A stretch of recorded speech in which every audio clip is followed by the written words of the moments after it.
Realme 11 Pro plus গ্লাসটা মারতে গেলে আমাদের যে গ্লাসটা মারবো সেই বক্সের মধ্যে আমাদের কি কি আছে তো বন্ধুরা দেখে নিন। গ্লাসটা মারার জন্য আমাদের সর্বপ্রথম দরকার গ্লাস, যেটা আমি আপনাদের দেখাচ্ছি। তো দেখতে পাচ্ছেন এই যে আমাদের যে গ্লাসটা আছে, তো দেখতে পাচ্ছেন কত সুন্দর গ্লাস।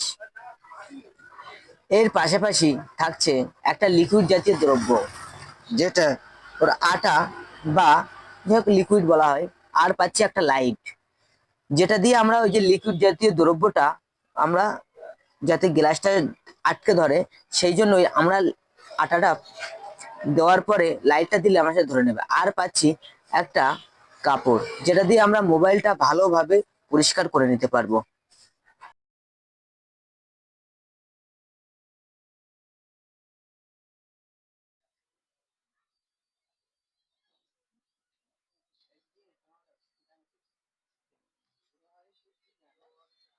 আমাদের এই লিকুইডটা ঢুকে যাওয়ার সম্ভাবনা আছে, সেগুলো আমরা গার্ড করে দিলাম। এবার আমরা কি করবো, ভালোভাবে ফ্রেশ করে আমরা পরিষ্কার করে নেবো।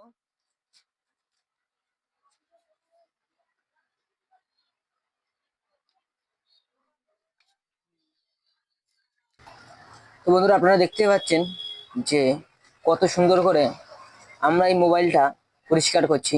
ঠিক এই সুন্দর করে মোবাইলটা পরিষ্কার করার পরে পরে আমরা যে লিকুইডটা আছে, এই লিকুইডটা আমরা এই মোবাইলটার উপরে ঢেলে দেবো। ঢেলে দেওয়ার পরে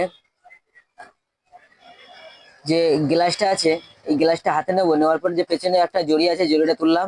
তোলার পরে আমরা মোবাইলটার উপরে আর ওই লিকুইডটার উপরে গ্লাসটা অটোমেটিক্যাল ফেলে দেবো, অর্থাৎ বসিয়ে দেবো। দেওয়ার পরে অটোমেটিক আপনি আপনি মোবাইলটা যে আটাটা আমরা ঢাললাম বা যে লিকুইডটা ঢাললাম, সেটা অটোমেটিক চতুর্ধারে ছড়িয়ে পড়বে। তো আপনারা সেটা দেখতেই পাচ্ছেন কত সুন্দরভাবে চতুর্ধারে ছড়িয়ে পড়লো। ছড়িয়ে পড়ার পর এইবার এই যে লাইট, এটা হচ্ছে লাইট হচ্ছে যে আটাটা আমরা দিয়েছি, সে আটাটা শুকিয়ে দেবে, অর্থাৎ সেই আটাটা ধরে নেবে। তার জন্য আমাদের এই লাইটটা দিতে হবে। তো বন্ধুরা দেখতে পাচ্ছেন এইবারে আমরা, তো দেখতে পাচ্ছেন চতুর্ধারে কত সুন্দর করে এবার মুছে দিচ্ছি। কারণ যে আমরা লিকুইডটা ঢাললাম, ওই লিকুইডটা যদি কোনো স্পিকার বা সাইড বাটনের ওখানে ঢুকে যায় বা চলে যায়, তাহলে আমাদের সাইড বাটনটা আটার মতো যখন আমরা এই লাইটটা দেবো, তখন আটার সাথে জড়িয়ে যেতে পারে। তার জন্য আমরা ওটা মুছে নিলাম। মুছে নেওয়ার পরে আবার নতুন করে গ্লাসের ওপর বা মোবাইলটার উপরে লাইটটা দেবো। তো দেখতেই পাচ্ছেন আমরা কতক্ষণ ধরে এই লাইটটা ইউজ করছি। কারণ যত লাইটটা ইউজ করব, ততই আমার গ্লাসটা ভালোভাবে বসে যাবে, অর্থাৎ এটা উঠে যাওয়ার সম্ভাবনা থাকবে না। যদি লাইটটা আমরা কম ইউজ করি, তাহলে গ্লাসটা তাড়াতাড়ি বা দ্রুত উঠে যাওয়ার সম্ভাবনা আছে।